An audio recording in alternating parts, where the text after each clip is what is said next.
তাহলে হচ্ছে আমরা আলাদা একটা ইয়া করে পাঠাবো। আজকে শুধু আমাদের সাংবাদিক বলে ইনশাআল্লাহ আমাদের মুরব্বীদের পক্ষ থেকে এই ব্যবস্থা করা হয়েছে। 30 সেকেন্ডে বলবেন আজকের আয়োজনটার মূল ফলাফল এবং উদ্দেশ্যটা কি? উদ্দেশ্য হলো যে আগামী 15 নভেম্বর সম্মিলিত খতবে নবুয়্যত মহাসম্মেলন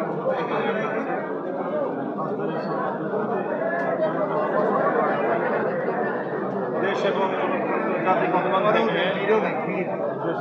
আন্তর্জাতিক অঙ্গন থেকে সারা পৃথিবী থেকে অনেক বড় বড় ইসলামিক স্কলার আসবে এবং এটি গোটা মুসলিম উম্মাহর একটি সম্মিলিত বিষয়।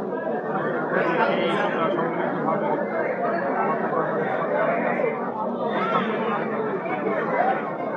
সেই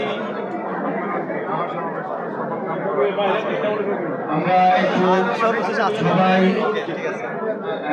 আওয়াজ অনেক উঁচু হচ্ছে, মেহরবানি করে সবাই ধৈর্যের পরিচয় দেই এবং আমার মনে হয় যে সবার জন্যই হয়ে যাবে ইনশাআল্লাহ।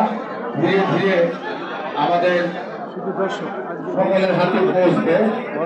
মামুনুল হক সাহেবের সংক্ষিপ্ত সাক্ষাৎটি আমরা গ্রহণ করলাম, যা প্রেস ক্লাবে তারা সংবাদ সম্মেলনের মাধ্যমে তাদের দাবিগুলো তুলে ধরেছে।